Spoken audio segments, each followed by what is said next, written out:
Alright, what up Internet? J.O. here from Barley, Hops, and Tabletops. And today we are going to talk about the Drifter. I think this was requested by somebody in the comments. Anyways, it's a great discussion. Drifter's amazing, potentially the best of all the starting classes because of the versatility. You can pretty much do everything and you can do it great. You just need to choose what you want to do good. So let's start off with the level 1 Drifter script. I am doing a melee build because ranged builds really aren't of value until you get to level 3. And there's a card at level 3 called Fierce Barrage, which lets you, well, I'll let you find out when you get to level 3. But until then, there's really no purpose in doing the range build. The melee build is just more powerful. We have some data behind that. You can experiment if you don't believe us, but ultimately you should be doing the melee build until level 3. And as you upgrade, then you can decide to change to range. At that point, range actually becomes a little bit more powerful damage-wise. And then when you get to level 4 and you get dual bow, you'd go back to level 3 and get dual bow. It gets unbelievable, but we'll get into that in another video. So here we go, level 1 Drifter melee build. There is a couple options on this, but I like this option. Is probably the most traditional because I think people are going to want to be sort of tanky. Basically, you start with Crushing Weight. This is the one that adds +2 to all your melee attacks.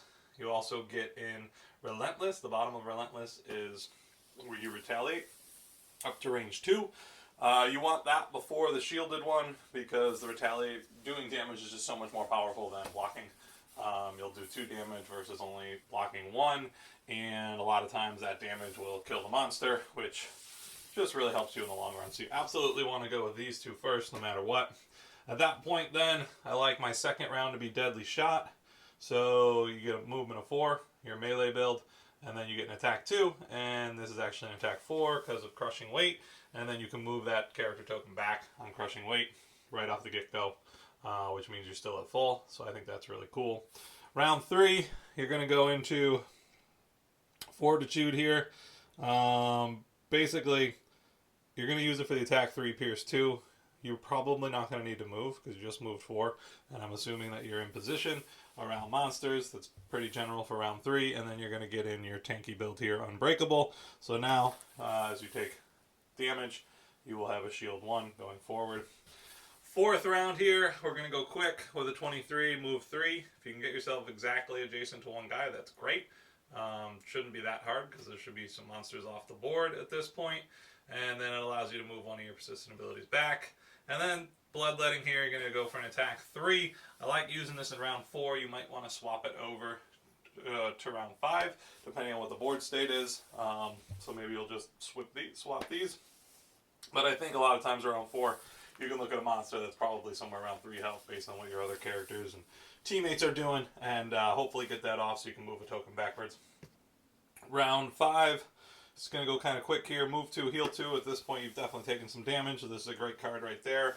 And then attack 1, loot. There should be loot all over the board, so I think that plays well. Don't forget this attack 1 gets the +2 from Crushing Weight, so it's actually attack 3.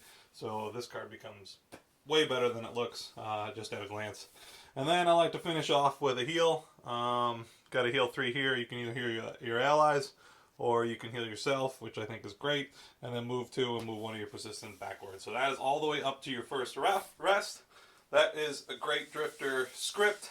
One thing I want to talk about is that you really should be pushing with the Drifter to get 3 persistent abilities out before your first rest. The reason for that is you have a 12-card hand. That brings you down to 9, and then when you rest, you will lose an additional card, which goes to 8, which means you'll have 4 rounds after that.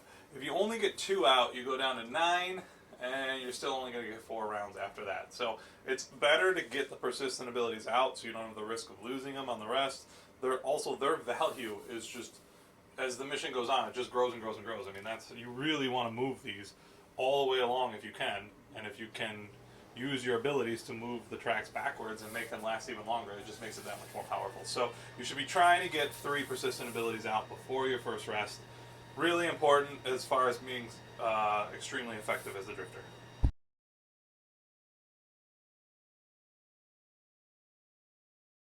Alright, so here is a different kind of build, still a melee, but I like this script better, and I like it better because it involves getting extra movement, which I have found is really, really effective with getting objectives and things like that. With pretty much every scenario has some type of area you need to get to or something that helps. So I like it a little bit better than the tank build, but basically it's the same thing, same start, crushing weight, relentless. These two are your bread and butter from the get-go. Move Fortitude over here, so you're going to move 4 and then use that. So it's an attack of 5, Pierce 2, which is huge. You're going to need a little bit more healing in this because you're not going to be as tanky. Move 2, heal here. Use Bloodletting. Hopefully you can kill an enemy. It's an attack of 5. You got 2 5 attacks in a row, which is great. Move in 3 in round 4 here. And then get an attack of 3 and then loot. Hopefully you can pick up some good loot there. You should at this point. There should be some dead monsters on the board. Moving into round 5, this is where I'm going to get my third persistent ability and basically get +2 move. And I like to combo this with a heal, either to heal myself or to heal some of my partners there. And then finally, I'm going to use this card here to move my persistent abilities backwards, and then I can move 2, and if I need to, I can get an additional third one there. I like this build better because the +2 move. Now this immediately right here, this one becomes a +4. Oh, get out of there, Gemini. Which is great, and it just makes it really effective on a lot of the missions are larger and they require a lot of movement, and I just find it easier to be more of an objective runner with this. It's also great for the melee build because you can always put yourself in the position you need to get your attacks off.